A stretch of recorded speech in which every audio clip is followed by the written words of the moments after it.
Empezamos con la clase teórica número 11 y en esta oportunidad vamos a hablar de los equilibrios de precipitación. Los equilibrios de precipitación son bastante importantes en lo que es química analítica y suele resultarles a ustedes bastante difícil de entender este tema. Todavía no podemos encontrar bien el motivo por qué les resulta tan difícil. Probablemente es porque es el primer equilibrio heterogéneo que vemos, porque acá van a coexistir dos fases, una fase líquida con los iones que se encuentran en la solución y una fase sólida que es el precipitado que se forma. Y tal vez la complejidad esté, porque como ustedes saben, cuando hablamos de la constante de equilibrio que se refiere a la precipitación, como en cualquier otra constante de equilibrio, si se encuentran involucrados sólidos, esos sólidos no figuran en esa constante. Después vamos a volver a explicar por qué, aunque ya lo explicamos en la primera clase cuando hablamos de las constantes de equilibrio y los factores que las afectan. Pero bien, tal vez esa sea la complejidad que a ustedes les resulta más grande en este tema, o por ahí no. Después ustedes nos van a contar qué es lo que les resulta más complejo. Pero bueno, como les decía, es el primer equilibrio heterogéneo que vamos a ver, y la importancia de los equilibrios de precipitación en química analítica puede ser variable desde distintos puntos de vista. En primer lugar, la precipitación se puede utilizar tanto como fundamento de métodos analíticos, tanto cuali como cuantitativos, como durante la preparación de las muestras, que se van a analizar posteriormente. Entonces, si hablamos de la precipitación como fundamento de un método cualitativo o cuantitativo, puede ser, por ejemplo, la formación de un precipitado o la disolución de precipitado. Un precipitado puede llegar a ser característico, ¿sí?, de un determinado compuesto. Entonces, ese precipitado puede llegar a permitirnos la identificación de un elemento dado. Ustedes entonces podrían decir, sí, como hicimos con los cationes y con los aniones. Bueno, más o menos, porque en realidad en los cationes y en los aniones nosotros hicimos reacciones generales, ¿sí? Las reacciones que se usan para hacer un ensayo cualitativo son ensayos especiales que presentan una mayor selectividad para el elemento a determinar. En el caso de los que hicimos nosotros, la selectividad era escasa porque servían para identificar un grupo determinado de compuestos, ¿sí?, de cationes o de aniones.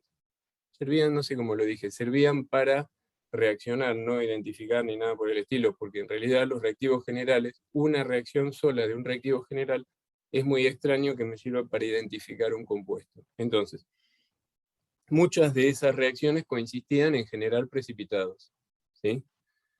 Pero si bien la reacción no era específica, sino que era una reacción poco selectiva, había ciertas propiedades que nos permitían, ¿sí?, hacer que esa reacción se comporte un poco más en forma específica y que nos orientaban hacia la presencia de un determinado catión o anión y no de otros, como por ejemplo cuando el producto de la precipitación tenía un aspecto determinado y característico que solo podía ser dado por ese compuesto y no por otros. ¿Está bien? Pero bueno, entonces, podemos hablar de una parte de la precipitación como una metodología para un análisis de tipo cualitativo. Pero también se puede utilizar la precipitación desde el punto de vista cuantitativo. Existe un método cuantitativo que es la gravimetría. La gravimetría viene de pesada, ¿sí?, de obtener masas de precipitados. Entonces, si nosotros obtenemos un precipitado determinado en condiciones cuantitativas quiere decir hacer lo que ustedes hicieron en el TP de precipitación, como en el caso del sulfato de bario, pero después de la obtención del precipitado, lo lavan para eliminar las impurezas, intentan reducir al mínimo la solubilidad del precipitado. Una vez que el precipitado está lavado, lo van a secar, y una vez que está libre de agua, lo van a pesar. Y la determinación de la masa de ese precipitado permitiría conocer la cantidad de alguno de los componentes. Ahora, Una gravimetría puede ser directa o puede ser indirecta. La que yo les mencioné sería una gravimetría directa. Una gravimetría indirecta sería diferente. Formamos un precipitado, pero lo que peso me relaciona con otro compuesto, que no necesariamente está presente en el precipitado. Eso sería un método cuantitativo donde se usa la precipitación. Otros métodos cuantitativos donde se usa la precipitación pueden ser las volumetrías. Nosotros vamos a estudiar y vamos a hacer un trabajo práctico con volumetrías que incluyen un equilibrio de precipitación. Un ejemplo es la determinación de cloruros en agua usando como titulante el nitrato de plata. Después vamos a ver toda la teoría de ese tipo de titulaciones, así que no me refiero mucho más que eso y no avanzo. Esta determinación es uno de los ensayos que el Código Alimentario Argentino fija como parámetro de potabilidad de las aguas de consumo. Entonces, es importante conocer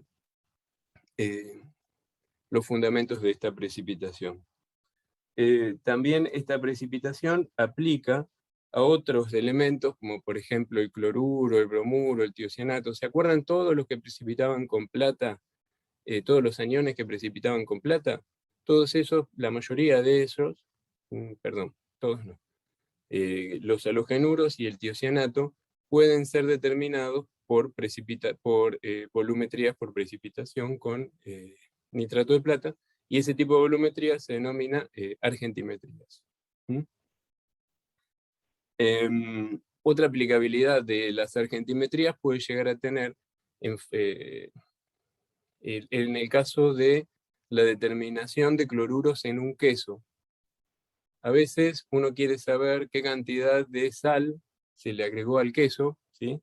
En la industria alimentaria suele ser importante conocer el grado de sal, la cantidad de sal agregada a un producto, alimento elaborado, como por ejemplo un queso, y entonces la determinación de cloruros nos puede permitir conocer la cantidad de sal agregada, ¿sí?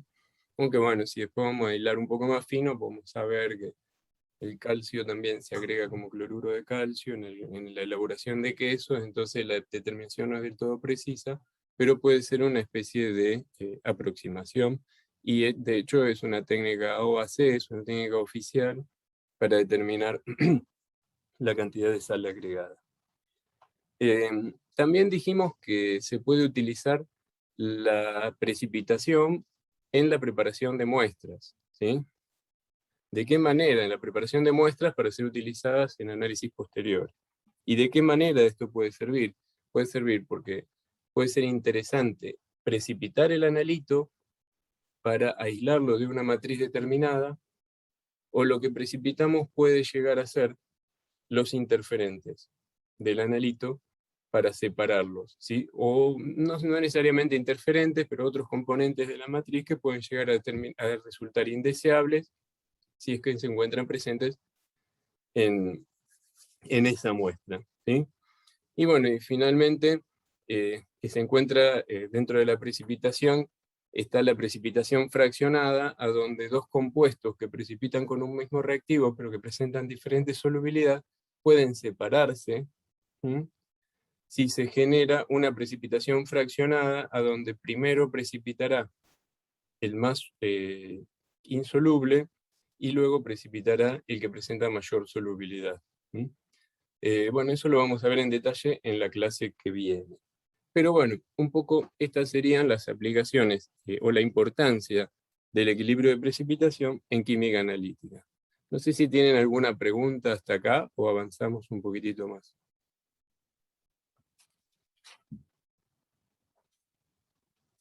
Por ahora no. Buenísimo. Bien, vamos a la siguiente diapo. Bueno, hablamos de precipitación, hablamos de solubilidad, hablamos de KPS, a veces se suelen confundir estos términos, aunque, bueno, precipitación y solubilidad son más bien dos términos de tipo opuestos, y bueno, y el KPS no es otra cosa que la constante de producto de solubilidad que los estaría relacionando, estos dos tipos de equilibrios. Como siempre, el constante de producto de solubilidad es la constante de equilibrio o la constante de disociación. La planteamos como constante de disociación, pero está relacionando lo que sería la solubilidad con la precipitación, ¿no? Pero bueno, hablando de solubilidad, que definamos o pongámonos de acuerdo, si bien yo sé que ustedes ya saben qué es solubilidad, pongámonos de acuerdo en una definición en común para que todos manejemos los mismos términos. ¿Les parece? Bien, entonces, la solubilidad no es otra cosa que la máxima cantidad de un sólido que se va a disolver en un solvente dado y a una temperatura especificada, ¿sí? Si hablamos de máxima cantidad de sólido que se va a disolver, estamos hablando de las condiciones de saturación, ¿sí? Definimos una solución saturada de la solución que se obtiene cuando se disolvió la máxima que se puede disolver, ¿sí? Y se va a expresar en unidades de concentración que pueden estar dadas, como gramos por litro o molaridad. Las unidades que ustedes ya conocen. Ahora, yo estuve mirando un poquito así, muy a grosso modo, en Wikipedia, que hablaba de solubilidad, qué valores de solubilidad de distintos compuestos podíamos encontrar. Y ahí apareció el listado este que tenemos acá. Miren cómo dice. Dice que es solubilidad en agua, ¿no? Porque como se especificó en la definición, no solo definimos la temperatura, sino que también definimos un solvente. El cloruro de sodio tiene una solubilidad de 359 gramos por litro en agua, ¿sí? Es una solubilidad bastante importante. La sacarosa tiene una solubilidad de 203,9 gramos por 100 mililitros, y acá nos especifica la temperatura, está en 293 Kelvin, ¿sí? Así es que, bueno, también tengan en cuenta que la temperatura y la solubilidad van de la mano. El sulfato de bario, ¿sí? El sulfato de bario dice que tiene una solubilidad de 0,000285 gramos por 100 mililitros, también de agua, pero a 30 grados centígrados. Esta solubilidad es bastante más chica que la de los dos compuestos anteriores. El hidróxido férrico dice que es insoluble, y el cloruro de plata dice que tiene 520 microgramos de sal por cada 100 mililitros de agua a 50 grados centígrados, ¿sí? Fíjense que acá está todo expresado en unidades de masa, no en unidades, en molaridad no están expresadas, no sé por qué siempre se informan así, debe ser porque es más fácil para todo el mundo es más fácil de entender esto que entender las molaridades o comparar molaridades entre sí, qué sé yo. Bueno, la cuestión es que estos son los valores de molaridad, de solubilidad que podemos encontrar en la web. Como ven, es muy insoluble, pero es muy diferente, digo, la solubilidad de los compuestos, y por lo tanto, cuando hablamos de compuestos o de solutos, lo ideal sería empezar a hacer una serie de diferenciaciones para ordenarnos más. Dentro de esas diferenciaciones, la más grosera que vamos a decir es, algunos solutos son solutos iónicos y otros son los solutos no iónicos. ¿Por qué hacemos esa gran diferenciación? Porque la solubilidad en agua es muy distinta, ¿sí? Un soluto iónico, nosotros vimos cuál es el mecanismo de disolución en la primera clase nomás, cuando hablamos de actividad, ¿se acuerdan? Mientras que un soluto no iónico, si bien el mecanismo de disolución no va a ser tan diferente, la cuestión es que las interacciones con el solvente van a ser distintas, porque en un soluto iónico no iónico, ¿sí? No tengo iones en sí, sino que es un compuesto donde no van a existir cargas netas, pueden existir dipolos, ¿sí? Cargas transitorias, ¿sí? Va a tener cierta polaridad de acuerdo a la composición de la molécula en sí, pero no va a tener cargas netas. Entonces los mecanismos de disolución o las fuerzas intermoleculares que generan esa disolución no van a ser exactamente las mismas. Acá como soluto no iónico tenemos a la sacarosa. El resto son todos solutos iónicos. ¿Está bien? Cuando se disuelvan en agua van a generar iones. Y dentro de los solutos iónicos podemos hacer también una diferenciación. Podemos hablar de los solubles o de los insolubles. Y acá es importante que entiendan esto. Cuando hablamos de solutos iónicos solubles, estamos hablando de los que son, bueno, podemos diferenciar entre los que son muy solubles o medianamente solubles, ¿sí? Cuando hablamos solutos iónicos solubles, el término soluble o insoluble, entiendan que no es un término absoluto, ¿sí? Que sea soluble no quiere decir que sea infinitamente soluble. ¿Sí? Siempre va a pasar. A ver, uno dice, el cloruro de sodio es muy soluble, sí, pero ¿eso qué quiere decir? ¿Que yo puedo tirar infinita cantidad de cloruro de sodio en un vaso de agua y se va a seguir disolviendo? No. ¿Sí? La solubilidad es limitada, como vimos, es de 359 gramos por litro. ¿Sí? Más allá de eso podemos decir que es muy soluble. ¿Está bien? ¿Qué pasa con, no sé, hay otros compuestos que son menos solubles, pero aún así siguen siendo bastante solubles? Entonces, todos esos compuestos son solubles. Hablamos de solubilidad alta o media. Cuando hablamos de los compuestos insolubles, no quiere decir que cuando yo agregue una cucharada de ese compuesto en agua, nada se va a disolver. Tal vez la cantidad disuelta es despreciable respecto del total de lo que yo agregué. Pero eso no quiere decir que nada de lo que yo agregué se disolvió. En química analítica, olvídense del resultado cero, ¿sí? Como se olvidan del resultado cero, también se olvidan de insolubilidad igual a cero, que nada se solubilizó, ¿sí? Cuando hablamos de los compuestos insolubles, estamos hablando de los compuestos muy poco solubles, como sería, por ejemplo, el sulfato de bario y el cloruro de plata, en la listita de las que nosotros tenemos. Y en ese caso, el hidróxido férrico. Habría que enseñarle al señor Wikipedia que el término insoluble no quiere decir que el hidróxido férrico no se disuelve para nada, sino que la solubilidad es muy pequeña, ¿sí? Y habría que buscar, seguramente si buscamos, vamos a encontrar un valor bastante de un orden próximo al del sulfato de bario, el cloruro de plata, o más o menos por ahí. ¿Sí? Y bueno, y justamente a los solutos menos solubles, a los solutos iónicos poco solubles, es a los que por lo general nosotros le vamos a plantear los KPS, ¿sí? Y son los que tienen estos valores tan pequeños, con exponentes negativos, que estamos acostumbrados a ver en las tablas. ¿Podríamos, por ejemplo, plantearle la ecuación de KPS al cloruro de sodio? Sí, ¿por qué no?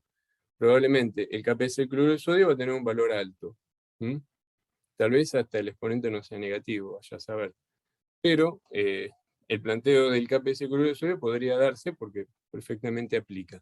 Aunque acuérdense que la mayoría de los que vemos estamos aplicando los KPS a los solutos iónicos muy poco solubles. ¿Sí? Hasta acá, todo esto que les digo no es nuevo, ¿no? Es simplemente un repaso.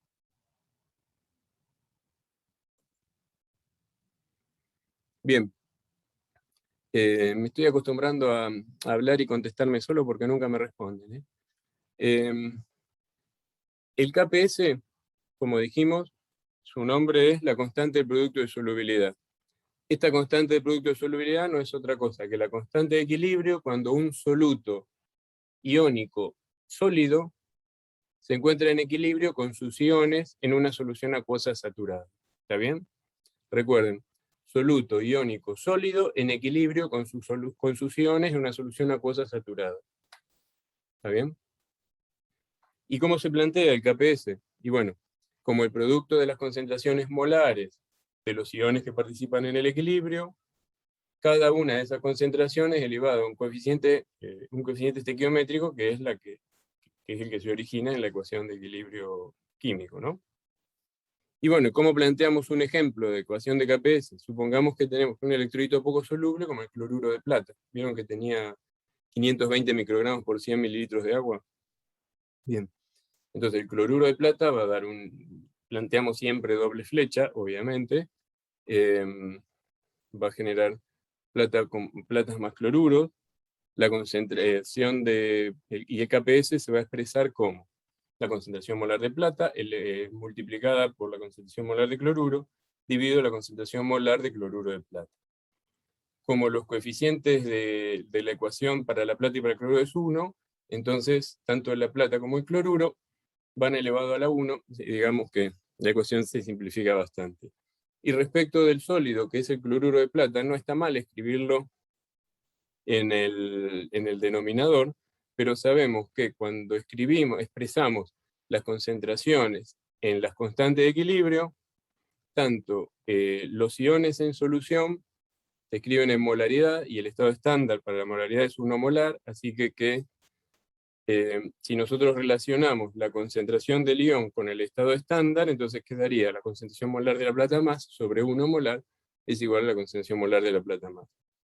Y el estado estándar para los sólidos es el sólido en estado puro. Entonces, la concentración del sólido en estado puro es la misma que la concentración del sólido que se generó en la solución, así es que precipitó en esa solución y se separó, obviamente, por lo tanto, podemos cancelar la concentración de cloruro de plata y de esa manera obtenemos la ecuación del KPS correspondiente. Pero bueno, vayamos ahora, Andrés, ¿sí? acá la concentración va en molaridad como siempre, ¿no? Siempre en molaridad. Eso les iba a decir y me olvidé. Acuérdense que, fíjense que los datos de solubilidad todos están expresados en gramos por litro, gramos por ciento, o cosas así.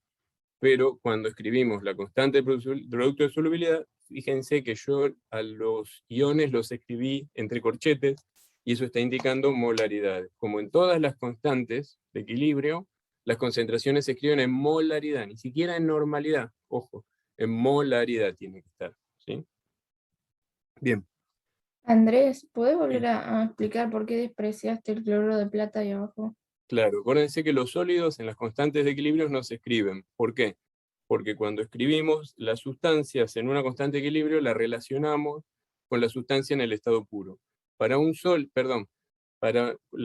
Cuando escribimos las concentraciones de la sustancia en el equilibrio, las relacionamos con la concentración en un estado estándar, ¿sí? Para los sólidos, el estado estándar es el sólido puro, ¿sí? Y se supone que si el cloruro de plata forma una fase aparte, ¿sí?, del líquido, entonces el cloruro de plata se considera como que está en estado puro, entonces la concentración de cloruro de plata en estado puro sobre la concentración de plata en estado puro no va a ser otra cosa que 1. La relación es 1 entre ellos, y por lo tanto no se escribe la concentración del sólido. Esto si no se lo acuerdan bien y lo quieren repasar, está en la clase de, yo no me acuerdo si era la segunda o la tercera, creo que era, a donde hablamos de las constantes de equilibrio y los factores que las afectan. Pero ahí eso también estaba explicado. ¿Mm? ¿Se entiende? Sí, sí. Otro compuesto con una estequiometría un poco más compleja, pero tampoco que compleja, es el cromato de plata. Fíjense que el cromato de plata se disocia para generar 2 moles de plata por cada mol de cromato. Por lo tanto, la expresión del KPS para esa sal sería la concentración molar de plata elevada al cuadrado por la concentración molar de cromato. ¿Mm? Ahora bien, fíjense, el KPS del cloruro de plata tiene un valor chiquitito, que es 1,5 por 10 a la menos 10. El KPS del cromato de plata tiene un valor más chiquito todavía, 2 por 10 a la menos 12. Ahora bien, con los valores de KPS, ¿podemos decir cuál de estos dos compuestos presenta menor solubilidad? ¿Quién es menos soluble o quién es más soluble? No sé qué prefieren decir. El cromato de plata sería el menos soluble. El cromato de plata sería el menos soluble. ¿Por qué? Porque el valor de la constante es menor. Porque el valor de la constante es menor. Entonces, a ver, lo que ella está diciendo y que es muy válido es que cuanto más chiquita es la constante, menor solubilidad tiene ese compuesto. ¿Está bien? Después vamos a ver si es cierto que el cromato de plata es más o es menos insoluble que el cloruro de plata. Después, no mucho más lejos, porque es lo que sigue. Pero a ver, pensemos también la cuestión desde esta forma. Supongamos que yo tengo 2 vasos, ¿sí? En un vaso tengo una solución 1 molar de cromato y en el otro vaso tengo una solución 1 molar de cloruros, ¿sí? Y yo empiezo a agregar poco a poco plata. ¿Cuál va a precipitar primero? ¿Está? ¿Se entendió la pregunta? 2 vasos, El- uno con cromato, otro con cloruro, en concentraciones iguales. No le pongamos un valor. El Concentraciones cloruro. iguales. A los 2 vasos le empiezo a agregar de a poquito plata. ¿Cuál precipitará primero? El cromato, porque es menos soluble. El que es más insoluble. Vamos a ver si es el cromato ahora. ¿Sí? ¿Sí? Pero Entonces, no podría ser el cloruro porque por cada cloruro yo necesito una plata, pero por cada cromato necesito 2. está bien. Eso lo vamos a ver ahora y está bien encaminado. ¿Sí? Lo que quiero que se lleven es esto. Cuando hablamos de solubilidad, solubilidad sería, tengo 2 vasos, agarro 2 cucharas. En un vaso agrego una cucharada de cloruro de plata, en otro vaso agrego una cucharada de cromato de plata. ¿Cuál se disuelve más? El más soluble. ¿Cuál es más soluble? El que tiene el KPS más grande. ¿Bien? Ahora, asociada a esa misma constante de equilibrio, podemos hablar del proceso opuesto. Tengo 2 vasos. En un vaso agrego cromato, en otro vaso agrego cloruro. Les empiezo a agregar plata a los 2. ¿Cuál precipita primero? El que es más insoluble. Es decir, el que tiene la KPS más chiquita. ¿Estamos? Ahora, la pregunta ¿es válido comparar simplemente el KPS por el valor? Yo creo que ahí lo que salió diciendo su compañera hace un ratito es muy válido. No sirve comparar solo el valor. Lo que tengo que mirar es la estequiometría de la reacción. ¿Sí? Porque no todas las ecuaciones de KPS se escriben igual. Fíjense que en el KPS del cloruro de plata tengo plata por cloruro. En el KPS del cromato de plata tengo plata al cuadrado por cromato. ¿Sí? Entonces la relación no es la misma. Pero vamos a seguir esto, vamos a ver cómo resolvemos esta cuestión. ¿Qué relación existe entre el KPS y la solubilidad? Bien, veamos primero el caso del cloruro de plata, que es el más simple. Ya planteamos el KPS de la misma manera que lo teníamos en la hoja anterior. Pero nosotros podemos plantear que la solubilidad sería igual a la cantidad de plata que, si yo agrego, como dijimos, una cucharada de cloruro de plata sólido en un vaso con agua, la solubilidad estaría dada por la máxima cantidad que se disuelve. ¿Está bien? Entonces estaría dada por la concentración molar de plata y por la concentración molar de cloruro. ¿Sí? La concentración molar, como la estequiometría es 1 a 1, la concentración molar de plata es igual a lo que se solubilizó, es igual a la molaridad de lo que se solubilizó de cloruro de plata.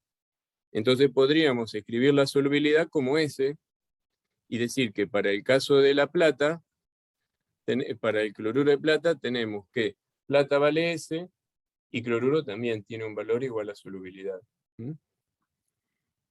Por lo tanto, si expreso el KPS en función de solubilidad, lo podríamos escribir como que KPS es igual a S por S. El S que viene de la plata, el S que viene del cloruro. Por lo tanto, KPS es igual a la solubilidad al cuadrado, y de esa manera podríamos despejar la solubilidad y decir que la raíz del KPS es la solubilidad del cloruro de plata. Entonces, si el KPS era 1,5 por 10 a la menos 10, la raíz del KPS será 1,22 por 10 a la menos 5 molar, y esa sería la solubilidad de ese compuesto. ¿Está bien? ¿Se entiende? Sí. Por lo tanto, si nosotros queremos comparar cuál de los dos compuestos es más soluble, lo que tenemos que hacer es justamente determinar la solubilidad. Si los compuestos tienen la misma estequiometría, por ejemplo, quiero comparar la solubilidad del cloruro de plata con la solubilidad del bromuro de plata, entonces ahí sí, miro los KPS y ya veo cuál es más insoluble y cuál es más soluble. Porque el que tiene el KPS más chiquito es el más insoluble. Pero si yo tengo dos compuestos con estequiometría distinta, como el cloruro de plata con el cromato de plata, no me queda otra que calcular la solubilidad. Y comparar las solubilidades, porque eso es lo que me va a dar la justa para ver cuál es el más soluble de los dos. Fíjense, en el cromato de plata ya sabíamos cómo se escribe el KPS, y ahora lo que podemos decir es que por cada mol de cromato de plata que se disuelva, se van a liberar 2 moles de plata más 1 mol de cromato. ¿Está bien? Entonces, si lo expresamos en función de solubilidad, sería que plata es igual a 2S, plata disuelta, y cromato es igual a S. ¿Está bien? Por lo tanto, si escribimos el KPS en función de la solubilidad, tendría que nos queda 2S elevado al cuadrado, porque plata iba elevado al cuadrado, multiplicado por S, que es la solubilidad proveniente del cromato. Entonces, finalmente, 2S al cuadrado sería 4S cuadrado. Y 4S cuadrado por S sería 4S cubo. ¿Está bien?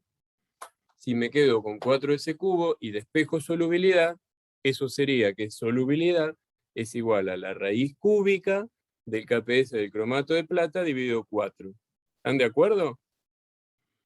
Y esa cuenta nos daría que la solubilidad del cromato de plata es de 7,9 por 10 a la menos 5 molar. Ahora sí, las podemos comparar, ¿sí? Y podemos ver que el cromato de plata tiene mayor solubilidad que el cloruro de plata, a pesar de que su KPS era más chiquito. ¿Está bien? Yo no me acuerdo qué habíamos dicho antes, pero creo que íbamos orientados para este lado. ¿Se entendió? ¿Alguien no entendió? Miren que yo avanzo, ¿eh? Si no contestan, avanzo. Bien. Conclusión, la solubilidad depende de la estequiometría. No les estoy diciendo nada nuevo. Pero hay determinadas situaciones para algunos problemas, o algunas veces me preguntan si un sólido está precipitando o no está precipitando. Entonces, ¿cómo sé yo si precipita o no precipita un compuesto? Entonces, ahí lo que se puede hacer es definir una constante de un KPS trucho, que sería el producto iónico. Porque el KPS solo aplica para condiciones de saturación. El producto iónico aplica para cualquier condición. Entonces, lo que hacemos es, escribimos el Q mayúscula, que lo llamamos producto iónico, que es la expresión del KPS, también expresada en molaridad, pero para cualquier relación de concentraciones. Entonces, después relacionamos el valor obtenido en nuestro producto iónico con el valor del KPS que tenemos en tablas o que es dato de que nos dieron. Y decimos que si el producto iónico es mayor que el KPS, las situaciones pueden ser tres: que el producto iónico sea mayor que el KPS, que sea igual al KPS o sea menor que el KPS. Entonces, ¿qué les parece? Vamos por la más simple. Si el producto iónico es igual al KPS, ¿en qué condiciones estamos? ¿Hay precipitación? A ver, no sé si fui claro cuando empecé a explicar esto. Supongamos que a nosotros nos dicen que una situación como la que yo les di antes, a donde quería ver si en un vaso tengo cromato, en otro vaso tengo cloruro, y yo le agrego una cantidad fija de plata. ¿Está bien? A cada uno de los vasos. Entonces lo que quiero saber es si se va a producir precipitación o no. ¿Está bien? Entonces, calculo con las concentraciones que sé que tengo, las concentraciones totales de cloruro y de plata, calculo cuál es el producto iónico. Entonces, de acuerdo a lo que me dé ese producto iónico, lo comparo con el KPS, de ahí voy a sacar mis conclusiones. ¿Qué les parece? Si el producto iónico es igual al KPS, ¿hay precipitación o todo está soluble? ¿Cómo se llama esa condición? ¿Está en equilibrio, puede ser? Está en equilibrio. Saturación. Supongamos, ojo, Está saturado. el término equilibrio Claro, vale para siempre, porque puede haber un equilibrio a donde tengo un sólido en equilibrio con los solutos, los iones disueltos. Eso está en equilibrio. También puedo tener un equilibrio donde en realidad todo está como un sólido y no precipita nada de ese sólido porque las concentraciones no alcanzan para que precipite. ¿Está bien? Nada, como dijimos hoy, es mentira, sino que la concentración precipitada sería muy chiquitita porque las concentraciones no sobrepasan el KPS. ¿Está bien?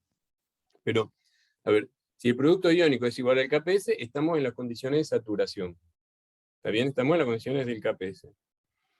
Si el producto iónico es mayor que el KPS, significa que tengo más cantidad de iones de los que pueden coexistir en una solución saturada. Y si eso ocurre, es que una parte va a precipitar. ¿Está bien? Mientras que si el producto iónico es menor que el KPS, significa que todavía me queda resto, todavía no va a precipitar. Entonces todo lo que ponga va a quedar en solución. ¿Está bien? Entonces, acá aparece lo que yo les había dicho, ¿sí? En el primer caso, producto iónico mayor que el KPS, hay precipitación. En el segundo caso, estamos en presencia de una solución saturada, no precipita nada. Y en el tercer caso, donde el producto iónico es menor que el KPS, no hay precipitación, estamos frente a una solución diluida que no llega a superar el KPS como para que se produzca la formación del sólido. ¿Están de acuerdo? ¿Quieren que lo ejemplifiquemos? Dale, profe. Acá les puse un ejemplito. Esperen que me lo copio en el pizarrón y y dejo de compartir para que ustedes puedan ver un poco mejor. Fíjense, el ejemplo es que tengo un vaso. En ese vaso tengo 100 mililitros de cloruro de sodio, 0,1 molar. Y ahí lo que hacemos es agregarle 1 mililitro de nitrato de plata de la misma concentración, 0,1 molar. Y acá tengo dos preguntas, que dejé una sola, la segunda la taché porque la vamos a tratar de resolver al final de la clase. La pregunta simplemente es si precipita cloruro de sodio. ¿Está bien?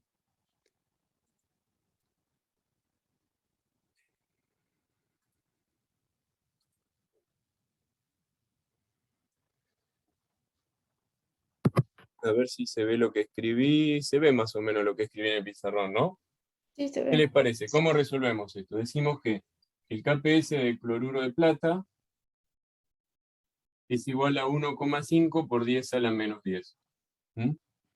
Ahora, lo que vamos a hacer en primer lugar es, como mezclamos una solución con otra solución, vamos a ver cuáles serían la concentración molar de cloruro y cuál sería la concentración molar de plata. Todos estamos hablando totales, ¿sí? No sé si precipita, si no precipita. Yo quiero saber cuánto me quedó una vez que esas dos cosas se mezclaron, pero en total, no para qué lado fue cada cosa, ¿sí? Entonces, la concentración de cloruro mucho no va a cambiar, porque tengo 100 mililitros, esos 100 mililitros son 0,1 molar, y le estoy agregando 1 mililitro de nitrato de plata, así que vamos a tener 101 mililitros. ¿Está bien? Mientras que la concentración de plata sí va a ser la que más va a variar, porque tenemos 1 mililitro, también es 0,1 molar, y lo vamos a llevar a 101 mililitros. Así que lo que me queda en definitiva, ¿qué sería? Cloruros, ¿cuánto valdría? ¿Qué concentración tomaría? 0. Ah, no. No quiero que hagan la cuenta. 100 por 0,1 sobre 101, 0,099. 0,099 molar. Prácticamente no cambió. Y plata total, ¿qué valor va a tomar? 0,1 por 1 dividido 101. 9,9 por 10 a la menos 4. ¿Está bien? Entonces, como se nota acá, la concentración de plata es mucho más chiquita que la de cloruro. Si planteo el producto iónico, eso sería igual a el producto entre 0,099 por 9,9 por 10 a la menos 4. Entonces, el producto iónico, ¿qué valor tendrá? 9,8 por 10 a la menos 5. Esto es el producto iónico. Y el KPS es 1,5 por 10 a la menos 10. ¿Cuál es más chiquito? El El producto KPS. iónico. El producto iónico es menor que el KPS. Lo que significa es que ¿precipita o no precipita? No, ¿cuál es menor? El KPS. No, Lo al dije al revés. Al revés, al revés. Sí, El el producto producto iónico es iónico mayor que el KPS. 10 a la menos 5 es más grande que 10 a la menos 10. ¿Está bien? Uy, estoy tapando ahí la luz. Entonces lo que significa es que precipita.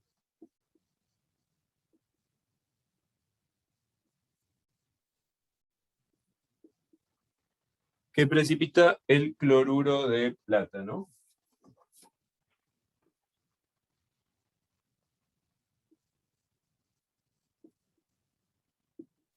¿Se entendió? Sí, sí, se entendió. Bien. Volvamos entonces a la presentación.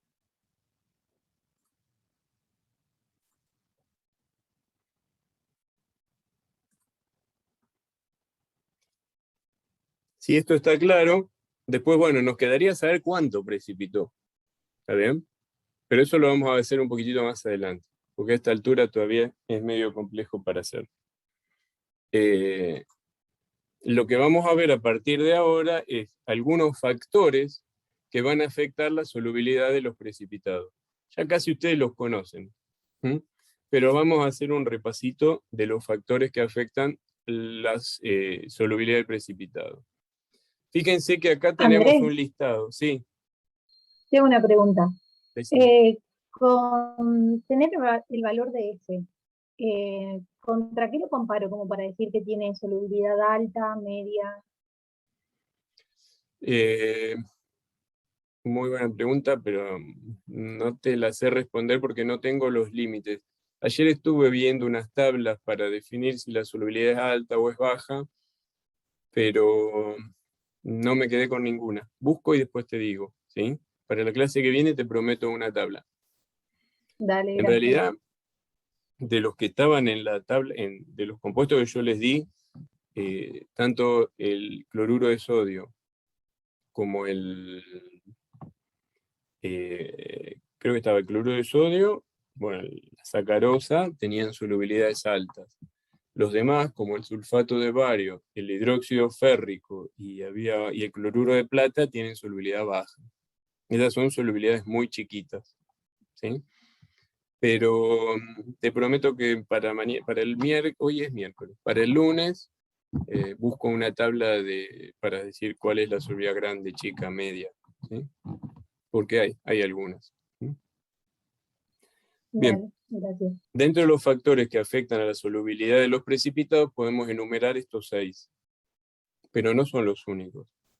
El primero es la temperatura, el segundo es el solvente, el tercero es el efecto del ion común, el cuarto es la fuerza iónica, ¿sí? O como ustedes prefieran llamarlo, el efecto de los iones no comunes, el pH y la formación de complejos. Acá hay dos cosas por las cuales se puede ver afectada la solubilidad. Algunos de estos factores afectan directamente la constante de equilibrio, es decir, el KPS. La temperatura afecta el KPS. El solvente afecta el valor de la K de equilibrio. La fuerza iónica afecta a la K de equilibrio. Mientras que el efecto del ion común, el pH y la formación de complejos generan reacciones paralelas, ¿sí? A donde participan los compuestos solubles que generan modificaciones en la solubilidad. ¿Está bien? Pero no afectan a la constante de equilibrio. ¿Está? El KPS no cambia su valor. En cambio, con la temperatura, el solvente y la fuerza iónica, el KPS sí se modifica. ¿Mm? Pero los vamos a explicar uno por uno. ¿Sí? Empezamos por los más simples, la temperatura. ¿Por qué la temperatura afecta a la solubilidad? Porque la mayor parte de las veces la solubilidad de los precipitados suele ser un proceso endotérmico. Entonces, si yo endotérmico, toma energía para solubilizar el precipitado. Entonces, si aumento la temperatura, tiene disponible más energía y se favorece la solubilización. Ojo, la mayor parte, como dice ahí, suele ser un proceso endotérmico. Entonces, es si la solubilidad de un precipitado en particular es un proceso endotérmico, la temperatura aumentará la solubilidad. El aumento de la temperatura incrementa la solubilidad. Pero primero me tengo que asegurar que ese precipitado se solubilice mediante un proceso endotérmico. ¿Mm? Recordemos que todos los KPS que nosotros manejamos son los KPS termodinámicos y fueron determinados en ciertas condiciones de temperatura que las condiciones normales son 298 Kelvin, lo que equivale a 25 grados centígrados. Ustedes hicieron una experiencia a donde evaluaban la diferencia de solubilidades con la temperatura de dos compuestos. De hecho, les servía para separar a dos compuestos de acuerdo a la solubilidad. ¿Cuál es el caso que ustedes vieron en el TP de sensibilidad de reacción? ¿El de la plata y el plomo? Claro. Y a ver, ¿cómo se explicaría ese efecto? Porque el cloruro de plomo formaba un precipitado del mismo color que el de cloruro de plata y que en presencia de calor el de plomo se solubilizaba y el de plata no. Exactamente. Bueno, exactamente hasta ahí, porque en realidad la solubilidad del cloruro de plata también aumenta un poquitito con la temperatura, pero no tanto como la del cloruro de plomo. Entonces ustedes trabajaron, fíjense cómo ahí tienen un gráfico que lo hice muy cualitativamente, pero el gráfico de solubilidad en función de la temperatura para el cloruro de plata y el cloruro de plomo se puede ver que la solubilidad del cloruro de plata cambia mucho menos que la del cloruro de plomo con la de la temperatura. Entonces ustedes calentaron, trabajaron en una zona donde la diferencia entre las solubilidades era apreciable, de manera que todo lo que se disolvía era cloruro de plomo. Seguramente algo la solubilidad del cloruro de plata también aumentó, pero mucho menos que la del cloruro de plomo, de manera que el cloruro de plomo en las concentraciones que estaba se disolvió totalmente y el cloruro de plata se disolvió un poquitito más, pero siguió existiendo fase sólida separada en ese tubo, ¿sí? Y de esa manera pudieron diferenciar entre esos dos compuestos. ¿Sí? Otro gráfico de solubilidad que tengo acá es un poquitito más complejo, a pesar de que se ve un poco chiquitito. Fíjense que todas esas líneas de colores hablan de la solubilidad que está expresada como gramos por 100 gramos de compuesto por cada 100 gramos de agua en función de la temperatura. Tenemos algunos donde la solubilidad aumenta mucho con la temperatura, como por ejemplo el caso del nitrato de amonio. Fíjense que la línea azul que se encuentra arriba prácticamente pegada a las ordenadas, al eje de ordenadas. La glucosa, aunque bueno, no será un soluto iónico. El acetato de sodio aumenta también mucho. Hay otros que aumentan menos, como por ejemplo el cloruro de sodio. Fíjense que el cloruro de sodio tiene el mismo efecto del aumento con la temperatura. Digamos que la solubilidad del cloruro de sodio no debe ser un proceso demasiado endotérmico porque no cambia mucho con el aumento de la temperatura. Y acá pueden ver una excepción, como sería el sulfato de cesio, a donde la solubilidad no aumenta con la temperatura, sino que disminuye. Probablemente se trate de un proceso de disolución exotérmico y no endotérmico, y por eso es que la solubilidad se va a achicar cuando aumenta la temperatura. Pero bueno, estos serían la mayor parte de algunos casos que donde la temperatura afecta al KPS. ¿Sí? ¿Qué quiere decir, por ejemplo? Supongamos que conocemos el KPS del cloruro de plomo. Vamos a poner una mentira, vamos a inventar. Supongamos que el KPS del cloruro de plomo vale 10 a la menos 10 a 25 grados. ¿Qué esperamos? ¿Cómo debería ser el KPS del cloruro de plomo a 50 grados? ¿Más grande o más chico? Mayor. Mayor. ¿Qué quiere decir que es mayor? Si era 10 a la menos 10, ¿cómo tendría que ser? Por ejemplo, 10 a la menos 5 o 10 a la menos 15. A la menos 5. A la menos 5. Tendría que tomar un valor más grande cuanto mayor sea la temperatura. No sé cuál es el valor real, pero lo importante es que entendemos esas cosas y las relacionamos correctamente. ¿Qué pasa con el solvente? Y bueno, el solvente tiene que ver con la capacidad de disolución. ¿Sí? La solubilidad va a depender de que el solvente sea capaz de solubilizar a ese compuesto. ¿Cómo se solubiliza un compuesto en agua? A través de interacciones débiles. ¿Sí?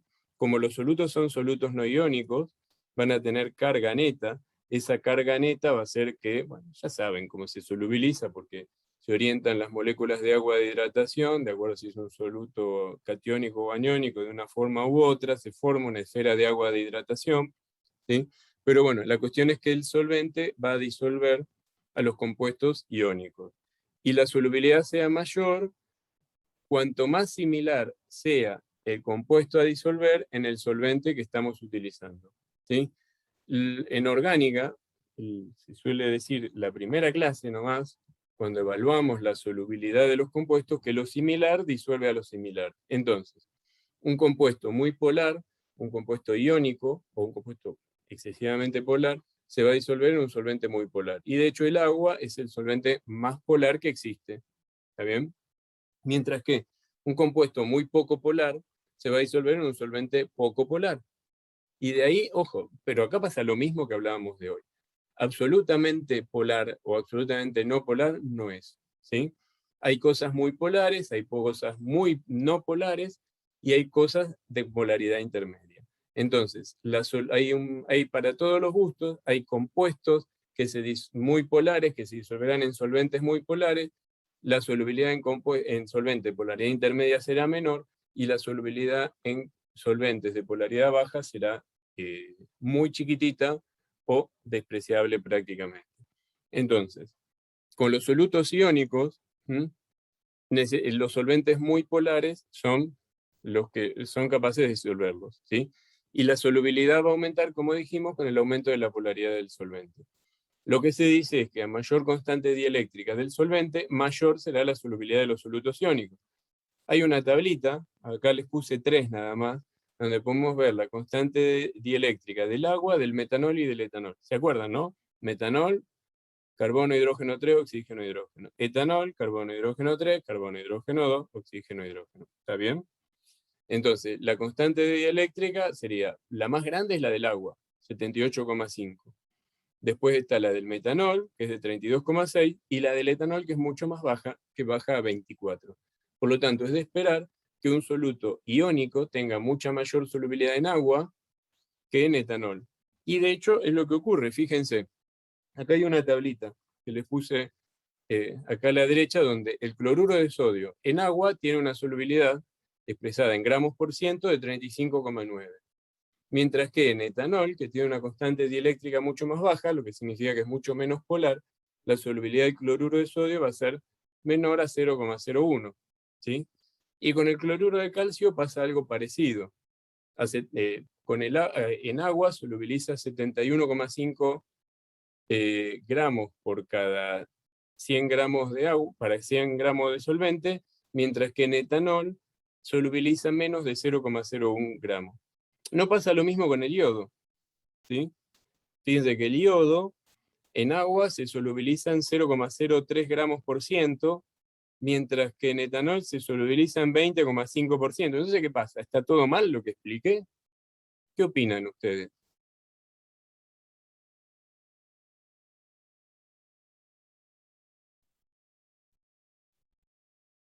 Vamos. ¿Qué les pasa? ¿No es iónico? El yodo no es un soluto iónico, ¿sí? Entonces, lo que acabamos de decir, que tiene que ver con el aumento de la constante dieléctrica, no aplica para un compuesto muy poco polar como el yodo molecular, porque fíjense que la polaridad del yodo molecular, ¿por dónde vendría? Por ahí algún dipolo transitorio, pero no más que eso.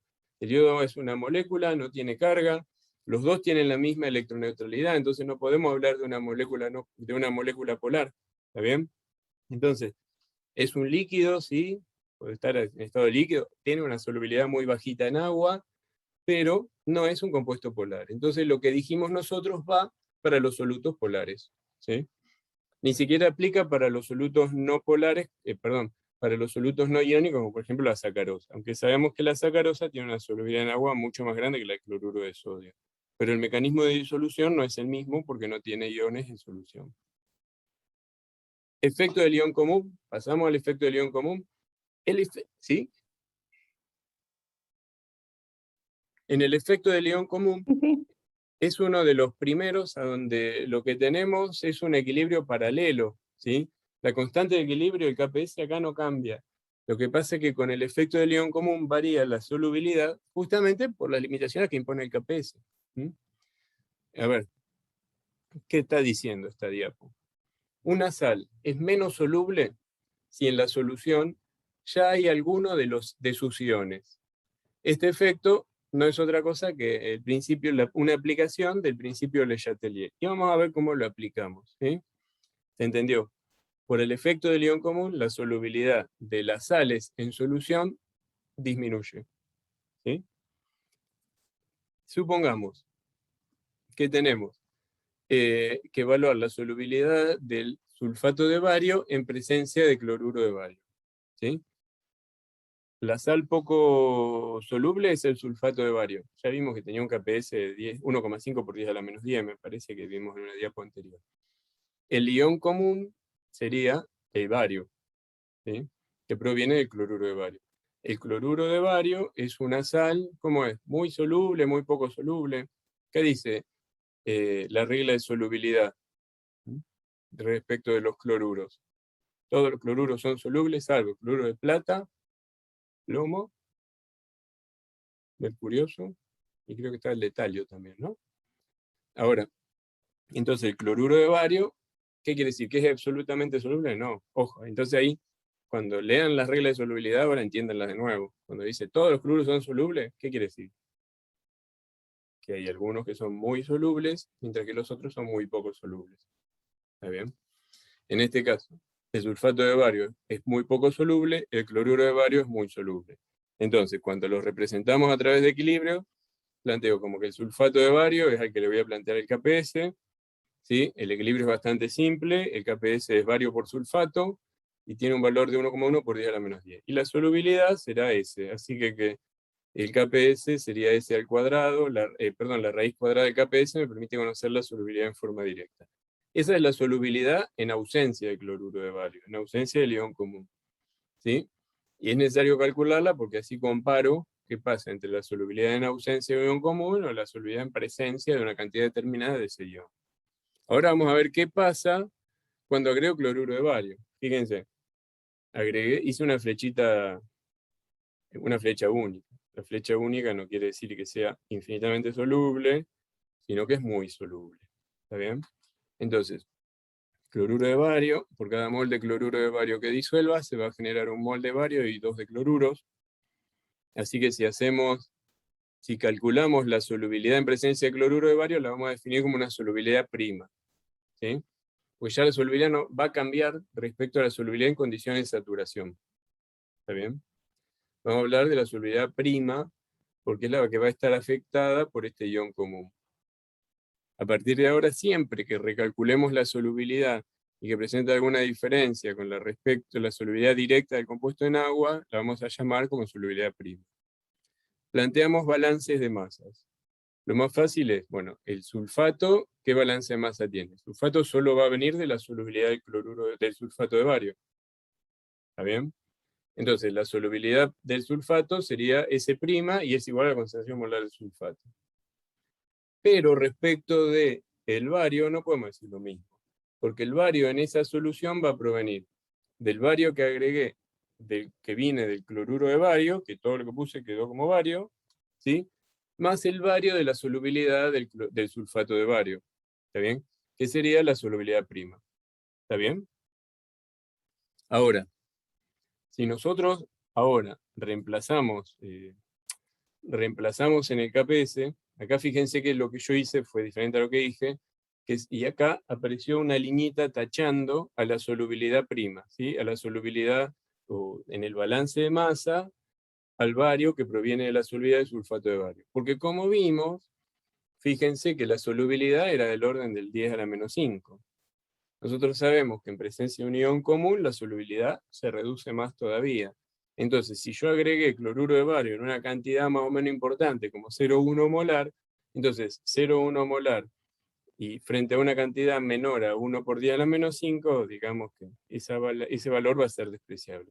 Por lo tanto, está bien y me simplifica mucho la cuestión si lo simplificamos, ¿sí? Y no lo tenemos en cuenta. Entonces, calculo la solubilidad del sulfato de bario en presencia de cloruro de bario como el KPS del sulfato de bario dividido la concentración de cloruro de bario. ¿Se entiende lo que pasó acá? ¿Mm? Yo no entiendo bien cómo Andrés, llegamos a la expresión, profe. Bien, entonces vamos a hacerlo así. Lo hago en el pizarrón, si les parece.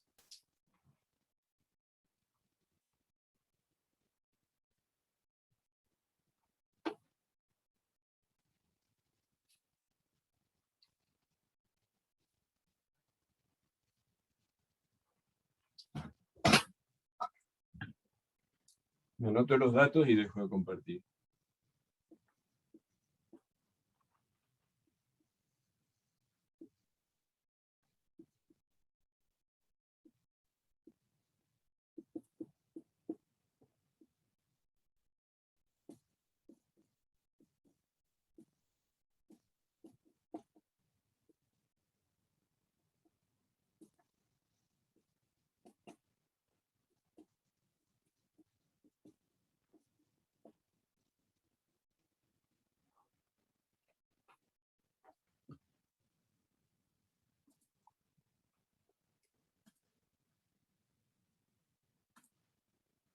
Ahora, tenemos sulfato de bario, que es la sal poco soluble, que se disocia para dar bario más sulfato, y que tiene un KPS de 1,1 por 10 a la menos 10.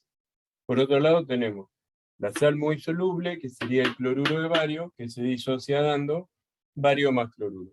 Supongamos que queremos calcular la solubilidad del sulfato de bario en presencia de cloruro de bario 1 molar.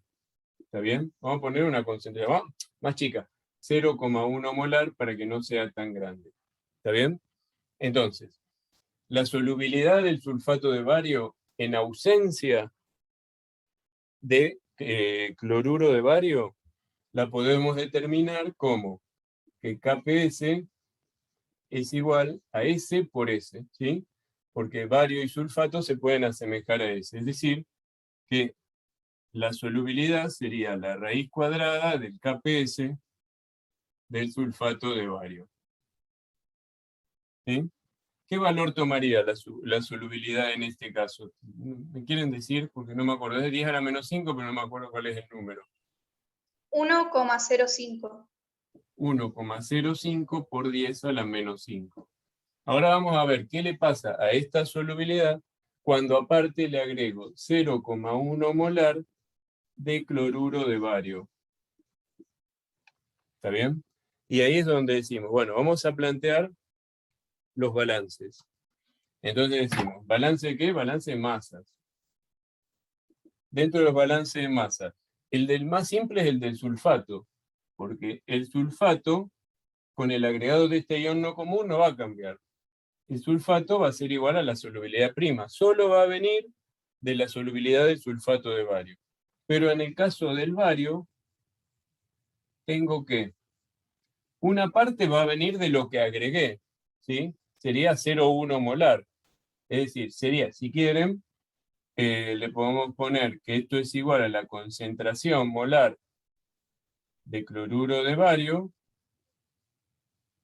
más la solubilidad prima, que sería el bario que viene de la solubilidad del sulfato de bario. Lo que yo les decía es que si este valor, la concentración de cloruro de bario, tiene un valor de 0,1 molar, fíjense que 0,1 molar ya es más grande que la solubilidad de la sal en agua pura. ¿Está bien? Y ya desde el vamos, esta solubilidad resulta despreciable. Ahora, nosotros sabemos que en presencia de un ion común, como es el agregado que le hicimos acá, esa solubilidad se va a achicar más.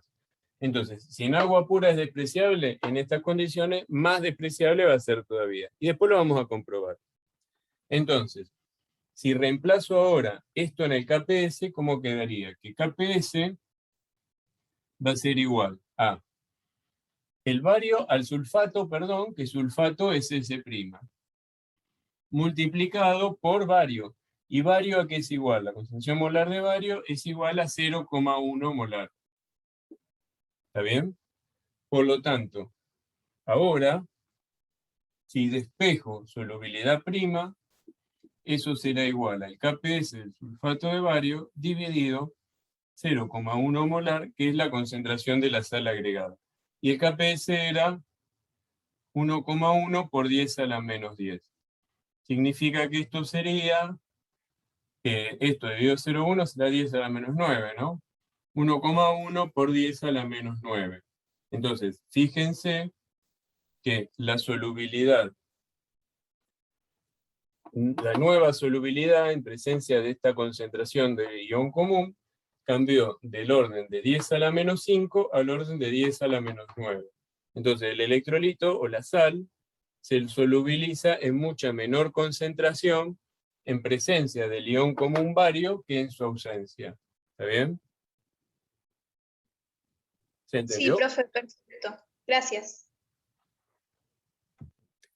La cuestión es esta. El KPS vale siempre lo mismo. Y para el KPS, el bario venga de la solubilidad o venga del agregado de una sal, es lo mismo. La condición de KPS se tiene que cumplir siempre. ¿Está bien? Entonces, si yo pongo externamente este ion común, va a hacer que se limite la cantidad de sal que se puede disolver. Y por eso es que disminuye la solubilidad. ¿Estamos? Bueno, fíjense que acá lo que se ve es justamente un grafiquito a donde se encuentra la solubilidad del sulfato de bario a distintas concentraciones de bario agregadas, ¿sí?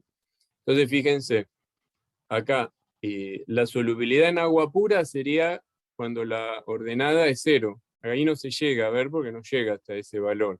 Pero sería el valor que calculamos acá de 1,05 por 10 a la menos 5. Si se fijan, está expresado como, la solubilidad está expresado como sulfatos, concentración molar de sulfatos. La concentración molar de sulfato es igual que la solubilidad. A medida que agregamos mayor concentración de bario, la solubilidad va a ir disminuyendo y va a tomar esta forma, ¿sí? Con 0,1 molar de bario, que sería la concentración, bueno, no sé acá cómo queda, esto está medio confuso el gráfico porque toma valores muy, es la concentración de bario por 10 a la 4, ¿sí? Así que 0,1 molar, ¿qué sería acá?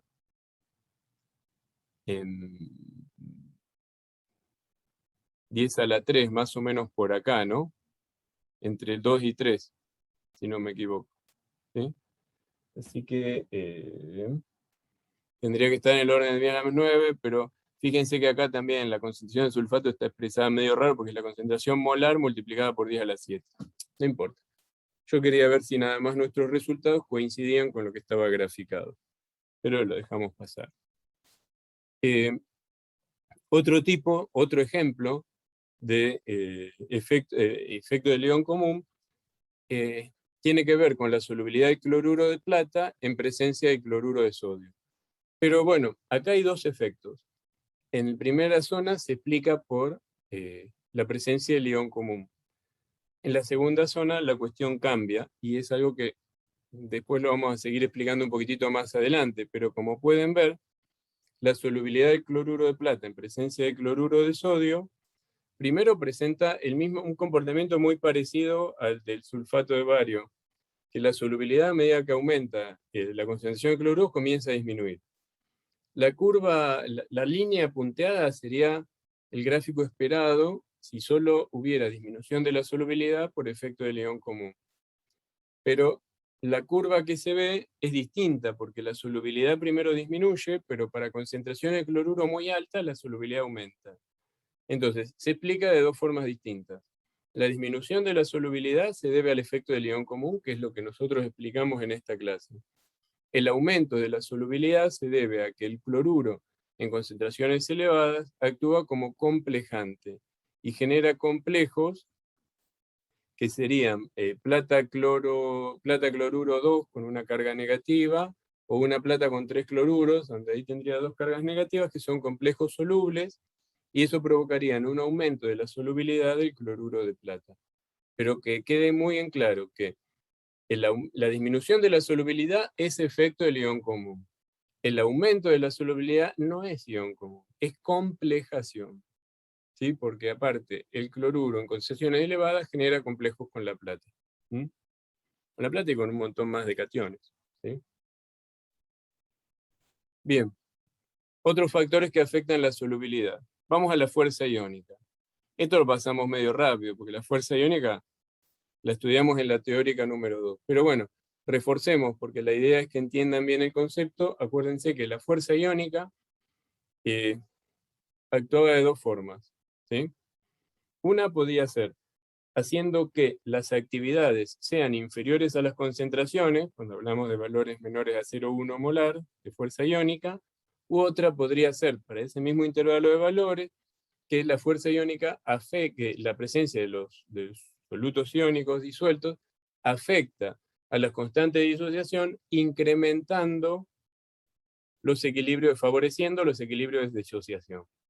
Como tal, la fuerza iónica lo que va a hacer es que en presencia de iones no comunes favorezca la solubilidad de los precipitados. ¿Mm? Vamos a ver un ejemplo. ¿Mm? Sulfato de bario, el mismo que antes. La solubilidad de sulfato de bario dijimos que la calculábamos como raíz de KPS y era a fuerza iónica, se supone 0, ¿sí? En agua pura, debería ser 1,05 por 10 a la menos 5. Ahora, ¿qué pasa si al sulfato de bario le agregamos un ion no común, como el nitrato de sodio, ¿sí? Y expresamos el KPS, el constante producto de solubilidad, en función de actividades, que es lo correcto, y no en función de concentraciones. La modificación es simple. Si lo expresamos en función de actividades, multiplicamos las concentraciones molares por el factor de actividad. En este caso, no hay coeficientes estequiométricos que haya que usar para elevar, para potenciar a esas concentraciones, así que acá la expresión es bastante simple. Pero incluimos los factores de actividad. Para conocer entonces la nueva solubilidad, tenemos que determinar, conocer esos factores de actividad, y como ustedes saben, para conocer los factores de actividad tenemos que calcular la fuerza iónica. Justamente la presencia del nitrato de sodio lo que va a hacer es modificar la fuerza iónica del medio.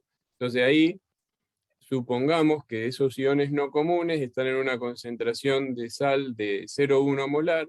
Si calculamos la fuerza iónica, ¿se acuerdan que se calculaba como un medio de la sumatoria de las masas, de las concentraciones molares multiplicada por la carga elevada al cuadrado? En ese caso tendríamos el 0,1 por menos 1 al cuadrado representaría los nitratos, el 0,1 por más 1 al cuadrado representaría los sodios, y después tendremos que tener en cuenta también los iones presentes de la solubilidad de la sal, los sulfatos, que en ese caso tienen una carga de menos 2 elevada al cuadrado. La concentración de sulfato sería solubilidad, S. Y el bario, que se expresaría de una forma más o menos parecida.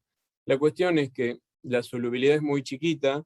Fíjense que en esas condiciones la solubilidad es 1,1 por 10 a la menos 10. Si bien se puede incrementar, comparado con las concentraciones 0,1 molar, el aporte de los iones a la fuerza iónica va a ser prácticamente despreciable. Lo podemos simplificar del cálculo y nos quedamos con que la fuerza iónica de esta solución es 0,1 molar. En esas condiciones vamos a la famosa tablita que siempre tengan la mano, sobre todo en los parciales, y buscamos los factores de actividad para el bario y para el sulfato. Entonces, una vez que está eso, decimos que si expresamos el KPS en función de solubilidad y los factores de actividad, vamos a decir que el KPS sería S cuadrado por el factor de actividad del bario por el factor de actividad del sulfato. El valor del KPS es el mismo, porque el KPS de tabla es el KPS termodinámico, por lo tanto se supone que está determinado a fuerza iónica muy baja, pero el KPS termodinámico no cambia con la fuerza iónica, ¿sí? Ahora bien, si despejo S, ¿sí? Me quedaría con esa expresión, y el valor finalmente de S a fuerza iónica 0,1 sería 2,85 por 10 a la menos 5. Entonces acá podemos ver que si comparamos la solubilidad a fuerza iónica 0,1, tomará un valor que es mucho más grande que en agua pura, ¿sí? Y eso es lo que nos permite explicar el efecto de los iones no comunes. Siempre los iones no comunes incrementan la solubilidad. De hecho, acá tenemos el gráfico de la solubilidad del sulfato de bario en función de la concentración de nitrato de sodio, donde en las ordenadas, cuando esto vale la solubilidad ¿sí? del sulfato de bario, no es otra cosa que el KPS. Fíjense que acá tenemos 1,1 por 10 a la menos 10. ¿Sí? Está multiplicado por 10 a la menos 5, no llego a ver eso ahí. ¿Sí? Pero bueno, lo que vemos ahí es, en la ordenada sería el KPS, y con fuerza iónica 0,1 es el otro extremo, fíjense, del eje de las X, que es 0,1 molar, a donde podemos ver cómo se incrementó mucho el valor de la solubilidad, y acá se va al orden de 10 a la menos 5. ¿Sí? 2,85 por 10 a la menos 5. ¿Sí? Y ahí podemos ver lo que estábamos explicando. Bueno, y este otro grafiquito también ya lo vimos, y lo que explica es la solubilidad de una sal poco soluble, como el tartrato ácido de potasio, en soluciones de distintos solutos. La solubilidad en agua pura es este valor que está cerca del 0,03, ¿sí? Que sería la que viene de calcular la del KPS. En presencia de cloruro de sodio y sulfato de magnesio, aumenta la fuerza iónica. El sulfato de magnesio, como el sulfato y el magnesio tienen cargas 2, entonces a iguales concentraciones aumenta mucho más la fuerza iónica y el efecto de incremento de la solubilidad es mayor. Recuerden que la glucosa es un electrolito no iónico, entonces cambia la concentración de glucosa, pero la solubilidad de los solutos no iónicos no se modifica. Y en el caso del cloruro de potasio no es un ion no común, sino que sería un ion común porque era una sal de potasio la que era poco soluble y por lo tanto la solubilidad no aumenta sino que disminuye, ¿sí? Este gráfico suele aparecer bastante frecuentemente en los finales, así que les conviene saber explicarlo porque es lo que justamente se pregunta. ¿Hasta acá vamos bien? Sí. Sí, sí. Esta diapositiva se las traje de nuevo, porque acuérdense que esta diapositiva la tomé de la clase de actividad, ¿sí? Nosotros ya en el primer día, en el segundo día de la cursada de esta materia, dijimos que la solubilidad de las sales cambiaba en presencia de iones no comunes. De hecho, lo que vimos es que la solubilidad de iodato mercurioso aumentaba casi un 50% en presencia de una sal como era el nitrato de potasio, ¿sí? Hicimos exactamente el mismo tratamiento que estamos haciendo ahora, pero probablemente ahora lo entiendan un poquito mejor. Fíjense que cuando calculamos la fuerza iónica, también calculamos solubilidad. Acá lo que pusimos es este valor de 0,05. No, perdón. 0,05 es la concentración de nitrato de potasio. 6,9 por 10 a la menos 7 son los valores de solubilidad en agua desmineralizada, en agua pura, ¿sí? Sabemos ahora, y se pueden dar cuenta que era medio una burrada poner ese valor de 6,9 por 10 a la menos 7. En ese entonces servía como ejemplo. Pero bueno, lo que sí decíamos era que nos servía para demostrar que esto era muy chiquitito respecto de lo que aportaba la sal no común, y por lo tanto lo asemejábamos a 0,05. Pero ahora sabemos que este 6,9 por 10 a la menos 7 es la solubilidad en agua desmineralizada, y en realidad el valor en presencia de un ion no común es mucho mayor. Entonces sería muy erróneo ponerlo ese valor en el cálculo de la fuerza iónica. Después lo que siguió es lo mismo, fíjense. Hicimos los mismos cálculos, calculamos acá. La estequiometría era un poco más compleja porque es iodato mercurioso, entonces tenemos que ahí va elevado al cuadrado el caso, todo lo que tenga que ver con el mercurio mercurioso, ¿sí? Y bueno, no, perdón, mercurio mercurioso no, con el iodato, ¿sí? Entonces, el cálculo es ligeramente distinto por eso, pero porque cambia la estequiometría. Pero la resolución es exactamente idéntica. Y lo que vemos es que acá la solubilidad que era en agua era de 6,9 por 10 a la menos 7, aumentó en un orden de magnitud y se va a 1 por 10 a la menos 6. ¿Sí? Y acá pueden ver un grafiquito también muy cualitativo de la solubilidad en función de la concentración de nitrato de potasio añadido. Bien, vamos a otros factores. ¿Me siguen hasta acá? ¿Vamos bien? ¿Mm? Sí, sí. Pasemos ahora al pH. Como les dije, el pH no afecta el valor del KPS. Lo que pasa es que el pH va a afectar a la solubilidad de las sales poco solubles siempre y cuando esas sales estén formadas por un catión que es un catión ácido, que proviene de una base débil, o un anión, que es un anión alcalino y que proviene de un ácido débil. ¿Por qué? Porque si el catión proviene de una base débil y el anión proviene de un ácido débil, cuando yo los disuelva en agua, en ciertas condiciones van a hidrolizar. ¿Sí? Entonces, si hidrolizan, afectan la solubilidad de ese compuesto. ¿Sí? ¿Por qué? Porque el equilibrio va a estar acompañado de un equilibrio secundario. No solo tengo el equilibrio de solubilidad, sino que el equilibrio de solubilidad es seguido por un equilibrio de hidrólisis. ¿Está bien? Veamos esto cómo sería. Supongamos que tenemos una sal. Vamos a ejemplificarla de una forma simple. Ba, ¿sí?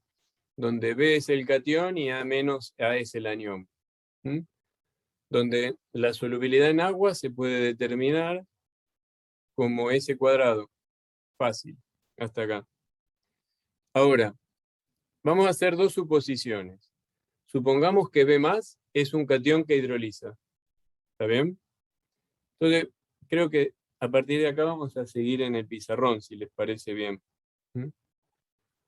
Esperen que borro esto.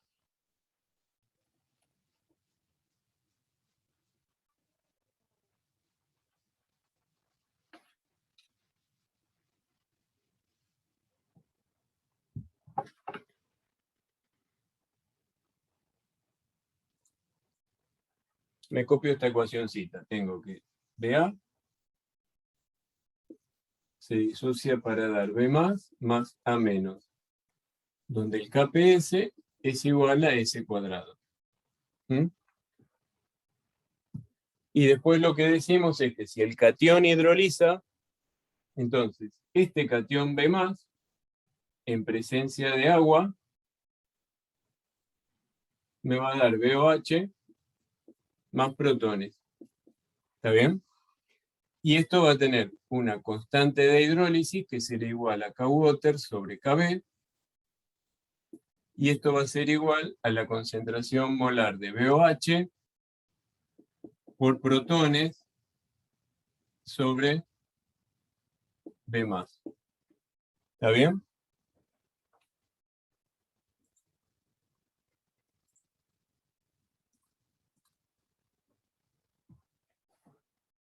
Todos me siguen, todos saben lo que vamos a hacer, ¿no? Lo que queremos ver es cómo varía la solubilidad de una sal Ba, de una sal poco soluble, Ba, que tiene un KPS de esta forma, cuando disociada la sal, el catión hidroliza, ¿sí? Alcalinizando el medio. Ahora, a ver, ya desde el vamos podemos anticipar algo. Se supone que este es un catión ácido, ¿está bien? Entonces, ¿a qué pH hidrolizan los cationes? ¿A pH ácido o a pH alcalino? ¿Qué tengo que hacer yo para que los cationes se mantengan en solubilidad, solubilizados? ¿Los acidifico o los alcalinizo? Necesita un pH ácido para mantenerse en Un solución. pH ácido. Si el medio es ácido, el catión no va a hidrolizar. En cambio, si el pH es más alcalino, ¿sí? Alcalino no siempre significa que va a ser mayor de 7. Si el medio no es tan ácido, probablemente se empiece a desplazar la hidrólisis y ahí el catión va a precipitar como un hidróxido. ¿Está bien? En este caso vamos a suponer un catión simple a donde la hidrólisis no llega a precipitar, o un hidróxido, pues ya sería un equilibrio muy complejo. Pero vamos a suponer que ese catión puede hidrolizar. Entonces, primero, planteamos los balances de masas. Vamos al más simple, que primero sería el balance de masa del anión. El anión se solubiliza y ahí queda. Entonces tenemos que A menos va a ser igual a S, porque la solubilidad no cambia. Y ponemos S', como dijimos hoy. Pero si ahora planteo el balance de masa para el catión, entonces podemos decir que B+ más BOH, eso va a ser igual a S' también. ¿Sí? Porque S' sería la suma de estas dos especies. ¿Está bien? Es todo lo que está solubilizado. Ahora, ¿cómo seguimos? ¿Sí? Fíjense, si yo quiero esto, simplificarlo un poquitito. Si ahora voy a ir a reemplazar al KPS. En el KPS podemos decir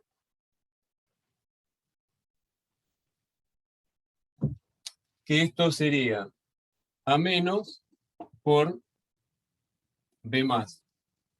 Entonces, A menos lo voy a reemplazar por S'. Ahora, B más, ¿por qué lo voy a reemplazar? Acá todavía tengo una expresión un poco compleja. Pero, si vamos a la constante de hidrólisis, podemos reemplazar BOH y ponerlo en función de B más. Entonces, esto puede quedar como B más de la constante de hidrólisis, despejo BOH. BOH, ¿a qué sería igual? A la constante de hidrólisis multiplicada por B más y dividido protones. ¿Está bien? Esto es igual a S'. Saco factor común B más. Entonces digo que B más por 1 más la constante de hidrólisis sobre los protones, esto sería igual a S'. ¿Está bien? Y despejo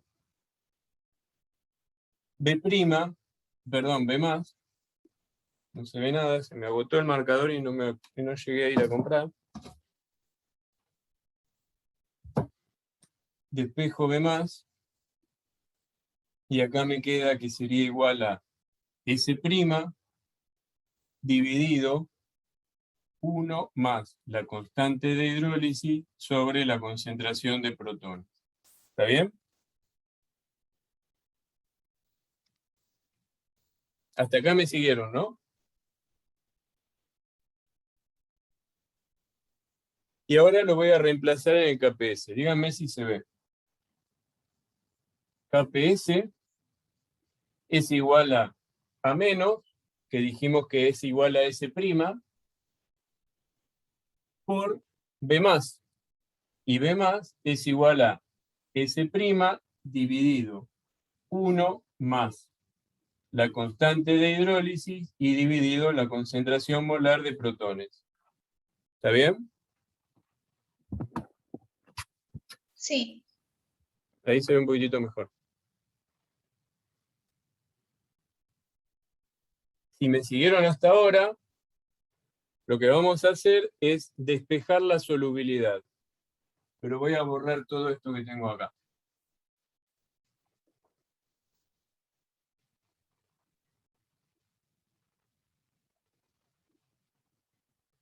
Si despejo solubilidad, me queda que S es igual a la raíz cuadrada ¿de qué cosa? Del KPS,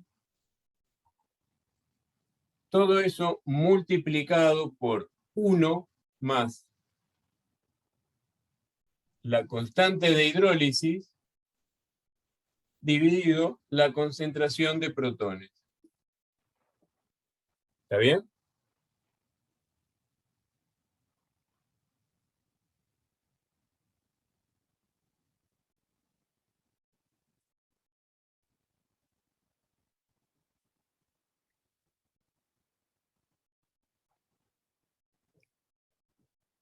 ¿Se entiende eso?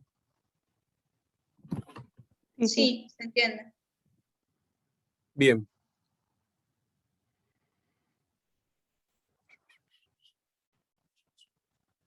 ¿Qué pasa si yo cambio? A ver, pero yo quiero que me quede en función de constante de hidrólisis. Nosotros dijimos que K de hidrólisis es igual a K water sobre KB. ¿Está bien?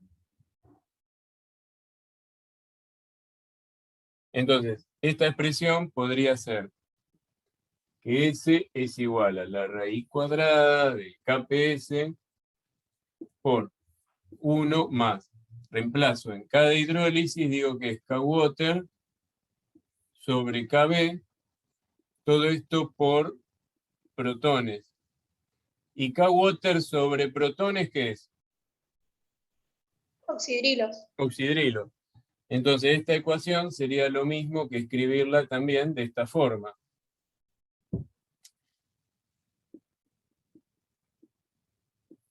¿Está bien? Cualquiera de estas dos formas estaría bien, serían equivalentes. Escribirla en función de la K de hidrólisis, que sería la K de acidez, ¿está bien? O escribirla en función de KB. ¿Mm? Pero nos vamos a quedar con la primera, porque lo que nos interesa ahora es trabajar en función del pH, así es que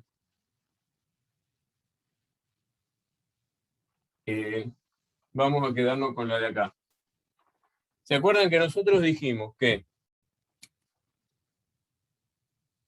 si yo tengo esta sal y grafico el menos logaritmo de la solubilidad en función del pH, si lo que estaba hidrolizando era únicamente el catión, entonces que la hidrólisis del catión se iba a dar a un pH elevado, ¿sí? Entonces, a pH ácido, ¿qué les parece a ustedes? Si el catión no hidroliza, ¿habrá alguna dependencia entre el pH y la solubilidad?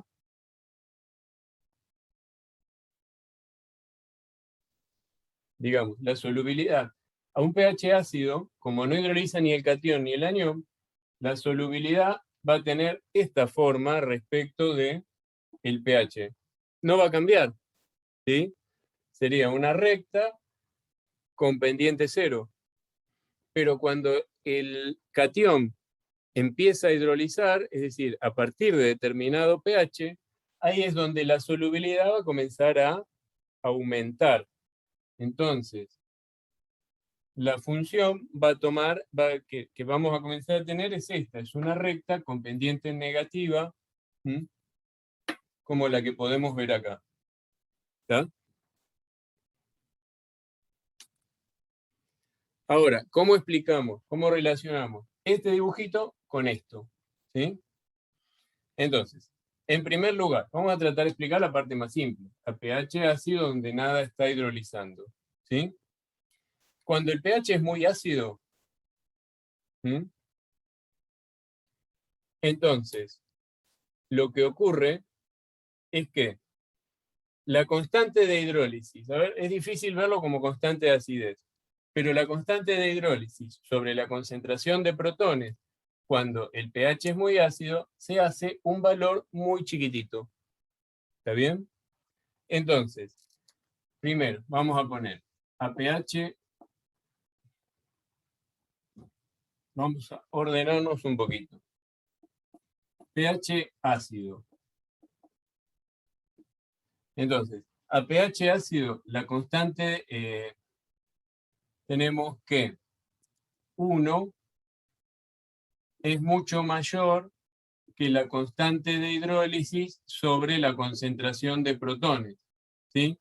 Porque la concentración de protones es muy grande y este cociente se hace mucho más chiquito, ¿sí?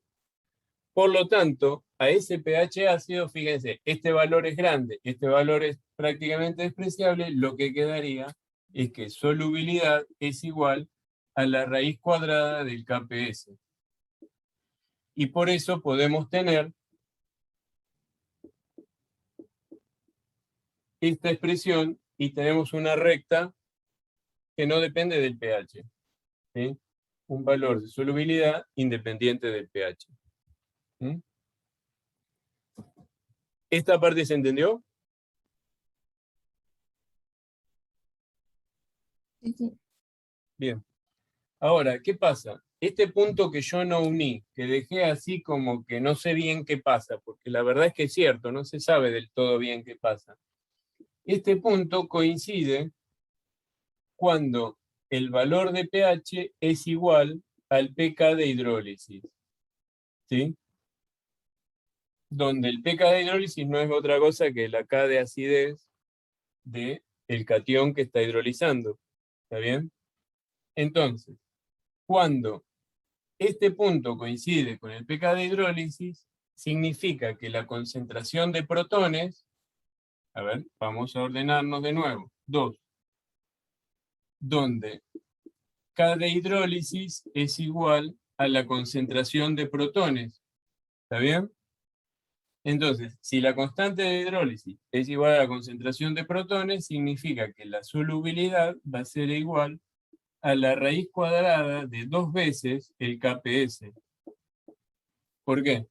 porque esto sobre esto vale 1, más 1 es 2, entonces nos queda dos veces el KPS. Y esta es la zona medio curvita que podríamos dibujar acá, pero que no se encuentra muy bien definida en esta gráfica. Y nos falta la zona donde hidroliza, porque acá ¿qué tenemos? Una recta, ¿con qué característica? Ordenada al origen, bueno, no sé, la ordenada al origen estará por acá, pero la pendiente es negativa. ¿Y qué valor toma esa pendiente? Y eso es lo que tenemos que tratar de ver. Voy a borrar lo que escribí acá al costado, así me queda espacio para tratar de definir ese sector. ¿Mm? Fíjense, esta es la zona donde más hidroliza, ¿sí? La zona donde más hidroliza, protones es chiquitito, la constante de hidrólisis es más grande. ¿Está bien?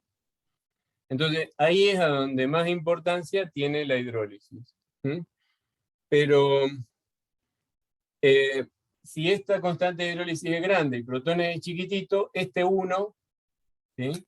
Vamos a decir, en la zona 3, la constante de hidrólisis es mucho mayor que la concentración de protones, entonces este 1 se puede simplificar. Este cociente es grande, este 1 es despreciable respecto de este cociente.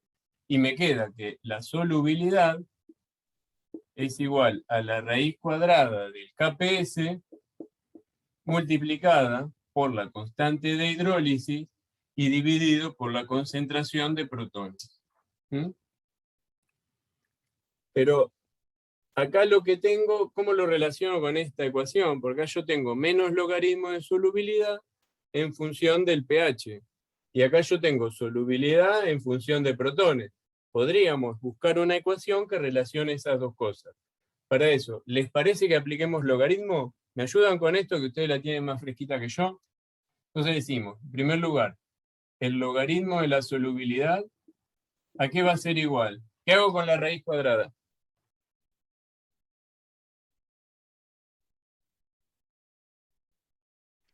La ponemos afuera multiplicando por 1/2.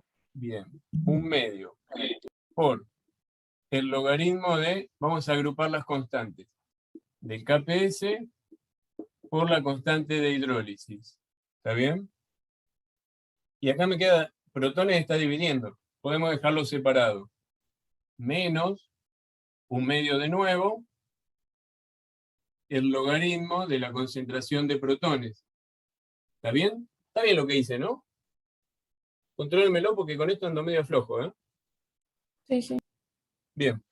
Ahora, pero esto no era solo logaritmo de ese, era menos logaritmo de ese. Pongo el menos logaritmo. Entonces, en este caso es menos acá, el menos va acá, y acá menos por menos más.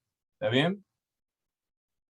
Pero si yo lo quiero poner en función de pH, tenemos que pH es igual a menos logaritmo de la concentración de protones. ¿Está bien? Entonces, si esto es menos logaritmo de la concentración de protones, para que pueda cambiar acá por pH, ¿qué signo debería quedar acá finalmente? Menos. Menos pH. ¿Está bien?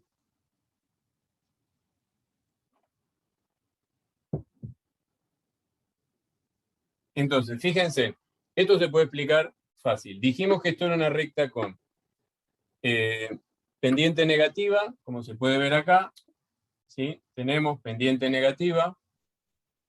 Esta parte que tenemos acá no es otra cosa que, a ver, si esto es la recta, sería I es igual la ordenada al origen menos, bueno, en este caso sería menos, porque la pendiente es negativa, 1/2, que esta es la pendiente, y X, y esto es X. ¿Está bien? Entonces, tenemos una recta con pendiente menos 1/2, donde la ordenada al origen sería todo este choclo que tenemos acá, menos 1/2 del logaritmo del KPS por la constante de hidrólisis, y la variable independiente X es el pH. ¿Está bien? Entonces ahí se puede entender cómo es la expresión de esta recta. ¿Quedó claro? ¿O se las compliqué mucho?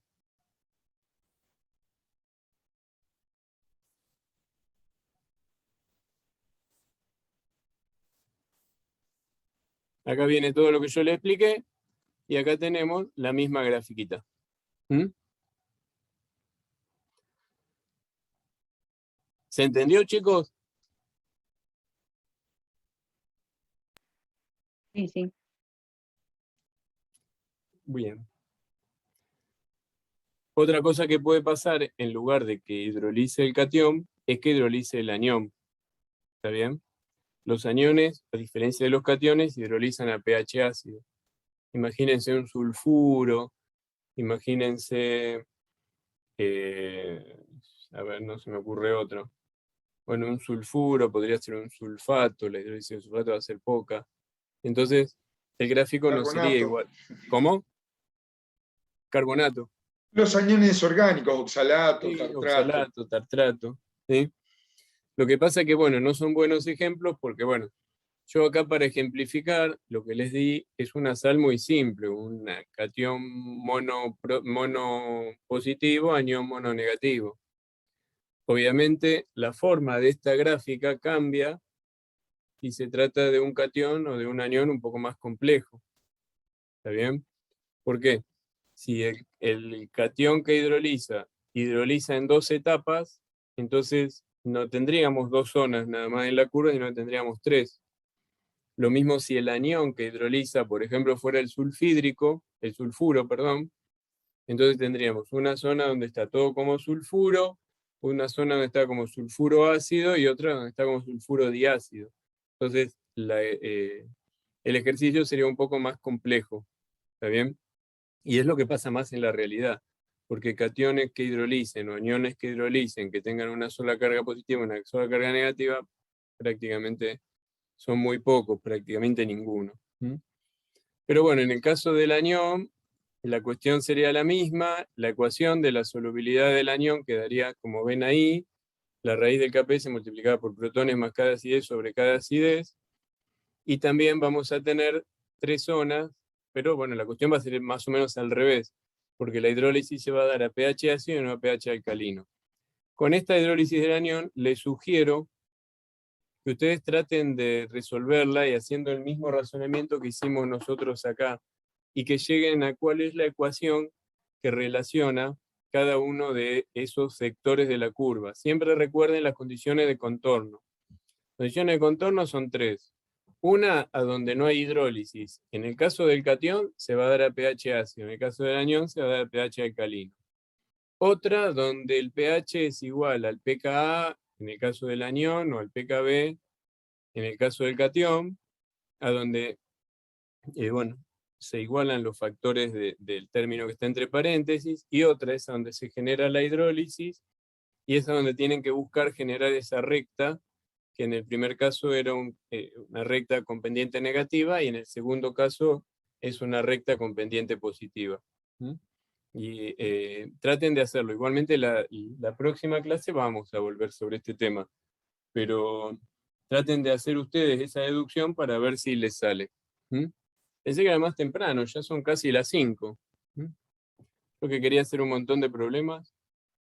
Y finalmente, formación de complejos, ¿sí? Esto lo vamos a ver medio por arribita, porque complejos es un equilibrio que los vamos a estudiar después del próximo parcial, donde de la misma manera que el equilibrio ácido-base, si luego de la disociación hay formación de complejos, como por ejemplo podría pasar con los cloruros, ¿sí? Entonces, en ese caso va a aumentar la solubilidad de la sal. Acá, como ven, tengo una sal como el cloruro de plata, solubilidad en agua es raíz de Kps. ¿Qué pasa si le agrego un complejante? Recuerden que podría ser un cloruro en exceso, pero otro complejante que es posible considerar en este caso sería el amoníaco, que va a complejarse con la plata, ¿sí? Entonces, la plata que viene de la solubilidad del cloruro de plata no se va a quedar ahí en el medio nada más, sino que una parte va a complejarse con el amoníaco. ¿Sí? Ahí les presento la constante de formación, ¿sí? Fíjense que para los complejos se habla de constante de formación, que a diferencia de la mayoría de las constantes que tenemos siempre, es una constante de formación y no de disociación. La constante de formación o de estabilidad. La constante que sería análoga a las que hablamos siempre, que son de disociación, sería la constante de inestabilidad. ¿Está bien? Pero por lo general se habla de constante de formación. Después lo vamos a ver mejor.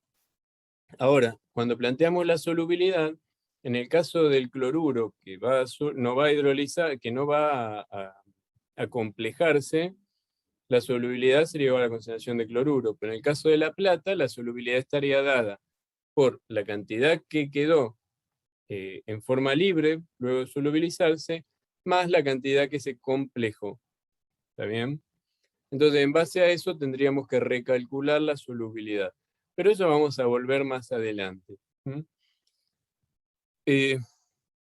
Cualquier equilibrio que se dé paralelamente a la solubilidad va a incrementar la solubilidad. Otro equilibrio podría ser un equilibrio redox, del cual acá no estamos hablando, pero también es porque todavía no vimos equilibrios redox. Pero la asociación entre solubilidad y equilibrio redox también sería algo bastante lógico, porque supongamos que se disuelve una sal de hierro más 2 y que el hierro 2 más, en el medio que se encuentra, se oxida hierro más 3. Entonces, en ese caso, la solubilidad de la sal se incrementaría todavía mucho más. Y lo mismo es si también existe otro equilibrio, como es, por ejemplo, otro equilibrio asociado, como por ejemplo sería un equilibrio de extracción. Recuerden que ustedes hicieron equilibrio de extracción, a donde de lo que yo tengo en el medio acuoso, parte pasa al medio orgánico. Entonces, eso hace que disminuya la concentración en el medio acuoso. El KPS va a seguir permitiendo mayor solubilidad de un sólido, disociación o solubilización de un sólido, y por lo tanto, la extracción también favorecerá la solubilidad de los precipitados. ¿Ya? Entonces, todos estos factores favorecen la solubilidad de los precipitados. ¿Cómo estamos en tiempo? Medio al límite, ¿no? ¿Qué te parece, Juan? ¿Dejamos por acá, por hoy acá? O... Y ya son las 5. Sí, ¿no? Yo creo que, salvo que los chicos opinen lo contrario y quieran que hagamos algún ejercicio, por ahí lo mejor es que repasen estos conceptos, que intenten hacer los ejercicios de la guía. El lunes que viene ustedes tienen parcial de laboratorio. Suponemos que para la hora del teórico vamos a estar disponibles. No sé qué vamos a hacer. Vamos a poder ver la hora, ¿no? Porque en el cronograma estaba contemplado el teórico del lunes. ¿Vos qué opinás, Juan? Teníamos que resolver ejercicios más que nada.